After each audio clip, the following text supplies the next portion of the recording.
Hello friends, ഞാനിന്ന് റവയും സേമിയയും വെച്ചിട്ട് വളരെ പെട്ടെന്ന് നമുക്ക് ഉണ്ടാക്കിയെടുക്കാൻ പറ്റുന്ന ഒരു ഉപ്മാവാണ് ഉണ്ടാക്കുന്നത്. അപ്പോൾ നമുക്കതെങ്ങനെ ഉണ്ടാക്കുന്നതെന്ന് നോക്കാം.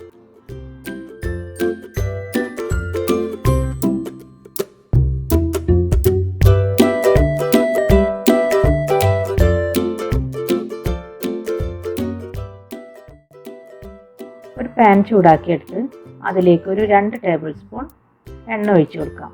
ഞാനിപ്പോൾ അവിടെ വെളിച്ചെണ്ണയാണ് കേട്ടോ ഉപയോഗിക്കുന്നത്. നിങ്ങൾക്ക് ഇഷ്ടമുള്ള ഏത് എണ്ണ വേണമെങ്കിലും ഉപയോഗിക്കാം. ഇനി ഈ എണ്ണ ഒന്ന് ചൂടായി വരുമ്പോൾ അതിലേക്ക് കുറച്ച് കടുക് ഇട്ട് കൊടുക്കാം. ഒരു 1/2 ടീസ്പൂണോളം കടുക് ഇട്ട് കൊടുക്കാം. ഈ കടുക് ഒന്ന് പൊട്ടി വരട്ടെ.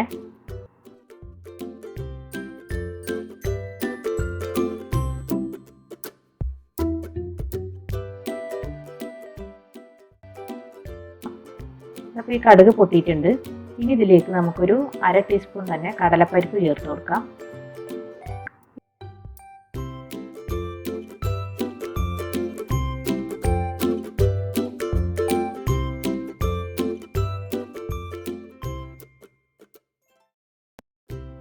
ഈ കടലപ്പരിപ്പ് ഒന്നിങ്ങോട്ട് മൂത്ത് വരുമ്പോൾ അതിലേക്ക് ഒരു 2 ടേബിൾ സ്പൂൺ നിലക്കടല ചേർത്ത് കൊടുക്കാം. അതായത് നമ്മുടെ പീനട്ട്. ഞാനിപ്പോൾ ഇവിടെ വറുക്കാത്ത പീനട്ടാണ് എടുത്തിട്ടുള്ളത്. അതുകൊണ്ട് ഒരു 2-3 മിനിറ്റോളം നമുക്കിത് ഈ എണ്ണയിലൊന്ന് വറുക്കേണ്ടി വരും. അപ്പോൾ നിങ്ങളുടെ അടുത്ത് വറുത്ത പീനട്ടാണെങ്കിൽ നമുക്ക് കൂടുതൽ നേരം വറുക്കേണ്ടി വരില്ല. അപ്പോൾ ഈ പീനട്ടൊക്കെ ഈ ഉപ്മാവിൽ ഇടയ്ക്കിടയ്ക്ക് കടിക്കുമ്പോൾ നല്ലൊരു ടേസ്റ്റ് ആയിരിക്കും ഈ ഉപ്മാവ് കഴിക്കാനായിട്ട്. കറിവേപ്പില ചേർത്ത് കൊടുക്കാം. പിന്നെ വേണ്ടത് കുറച്ച് ചെറുതായി മുറിച്ചെടുത്ത ഇഞ്ചിയാണ്. ഇഞ്ചി ഒരു 1/2 ടേബിൾ സ്പൂൺ ചേർത്ത് കൊടുക്കാം. ഇനി ഒരു പച്ചമുളക് ചേർക്കാം. ഞാനിപ്പോൾ ഇവിടെ പച്ചമുളകാണ് ചേർക്കുന്നത്. ഉണക്കമുളക് വേണമെങ്കിലും ചേർത്ത് കൊടുക്കാം.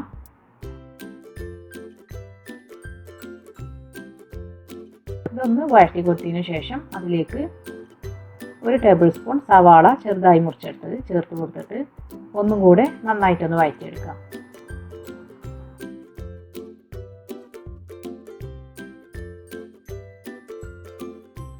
ഇതൊന്ന് വഴറ്റതിന് ശേഷം അതിലേക്ക് 2 ടേബിൾ സ്പൂൺ ക്യാരറ്റ് ഇട്ട് കൊടുക്കാം. അതും ചെറുതായി മുറിച്ചെടുത്തതാണ്. ഇതും 1 മിനിറ്റോളം ഒന്ന് വഴറ്റി കൊടുക്കുക.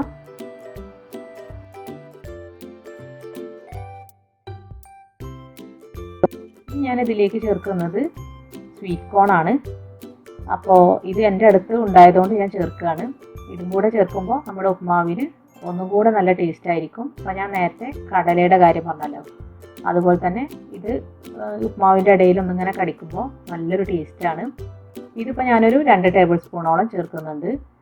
അപ്പോൾ ഈ ഉപ്മാവ് കഴിക്കാൻ കുട്ടികൾക്കൊക്കെ ഒരു പ്രത്യേക ഇഷ്ടമുണ്ടാവും. നിങ്ങളുടെ അടുത്ത് സ്വീറ്റ് കോൺ ഉണ്ടെങ്കിൽ അതും കൂടെ ചേർക്കുക. ഇത് അധികം മൂക്കാത്ത കോണായതുകൊണ്ട് കൂടുതൽ വേവൊന്നുമില്ല. ഇതിലേക്ക് പാകത്തിന് ഉപ്പും കൂടെ ചേർത്തിട്ട് ഒരു മിനിറ്റോളം നമുക്ക് ഒന്ന് വഴറ്റി കൊടുക്കാം. ഇനി നമുക്ക് ഇതിലേക്ക് ചേർക്കേണ്ടത് സേമിയാണ്. ഒരു 3/4 കപ്പ് സേമിയാണ് ഞാൻ ചേർക്കുന്നത്.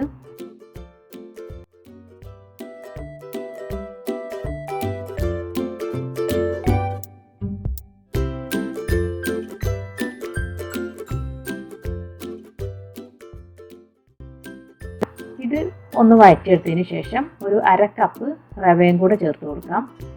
എന്നിട്ടിത് നന്നായിട്ടൊന്ന് വറുത്തെടുക്കണം.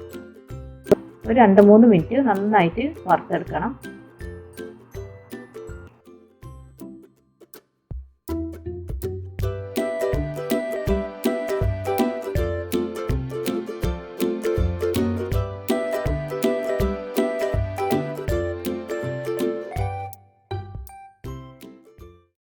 ഇനി തിളച്ചുകൊണ്ടിരിക്കുന്ന 1/2 കപ്പ് വെള്ളം ഒഴിച്ചു കൊടുക്കാം. എന്നിട്ട് നന്നായിട്ടൊന്ന് ഇളക്കി കൊടുത്തതിന് ശേഷം ഇതൊന്ന് മൂടി വെച്ച് വേവിച്ചെടുക്കാം. ഇതിപ്പോൾ റവ മാത്രമാണെങ്കിൽ നമ്മൾ 1 കപ്പ് റവയാണെങ്കിൽ 1 കപ്പ് തിളപ്പിച്ച വെള്ളം മതിയാകും. ഇതിപ്പോൾ സേമിയ കൂടെ ഉള്ളത് കൊണ്ട് കുറച്ചും കൂടെ കൂടുതൽ വെള്ളം വേണ്ടി വരും. കാരണം സേമിയക്ക് കുറച്ചും കൂടെ വേവുണ്ടായിരിക്കും.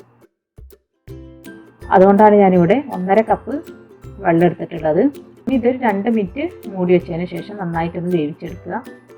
2 മിനിറ്റിന് ശേഷം മൂടി ഒന്ന് തുറന്ന് ഒന്ന് ഇളക്കി കൊടുക്കുക.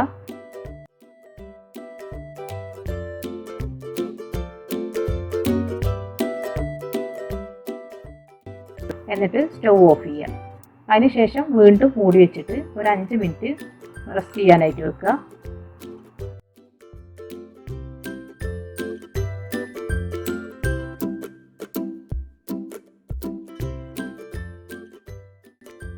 അഞ്ച് മിനിറ്റിന് ശേഷം തുറന്ന് നോക്കുമ്പോൾ നല്ല സോഫ്റ്റ് ആയിട്ടും നല്ല ഫ്ലഫി ആയിട്ടുള്ള ഉപ്പുമാവ് നമുക്ക് കിട്ടും. അപ്പോൾ ഇതിൽ കടലയും നമ്മുടെ സ്വീറ്റ് കോണൊക്കെ ചേർത്തുകൊണ്ട് തന്നെ നല്ല ടേസ്റ്റാണ്. കുട്ടികൾക്കൊക്കെ നന്നായിട്ട് ഇഷ്ടമാവും. എല്ലാവരും ഇതൊന്ന് ട്രൈ ചെയ്ത് നോക്കിയിട്ട് ഫീഡ്ബാക്ക് തന്നെ അറിയിക്കണം. ഇതുപോലെ ഈസി ആയിട്ടുള്ള നല്ല റെസിപ്പീസുമായി വരുന്നത് വരെ താങ്ക് യു.